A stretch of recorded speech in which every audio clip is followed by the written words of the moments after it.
according to the way you are seeing this shirt, exactly, as you can look around at it, you find that it's really damaged.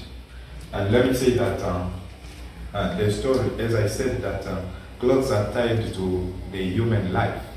For me, this shirt is a shirt having a great impact on my life because this is the first shirt that my wife bought to me. And now the story goes that my wife, for now, she's very far from me. She's living in America, in Atlanta, Georgia, and I'm in Africa, I'm in Uganda, I'm in a refugee settlement. So I think before she went there, this was the first shirt that she bought to me.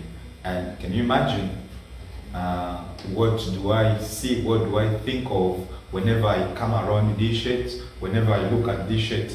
I see beauty, I see the wife of my life, I see the mother of my children.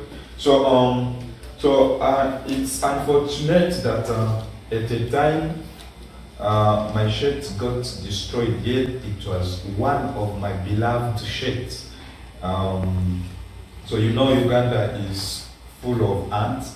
It got destroyed, it got damaged, and I couldn't throw away this shirt just because of the impact that it has into my life because of its story. It was a gift that I couldn't throw, though it was damaged. So I was also wondering, finally, what should I do with the shirt which is already damaged?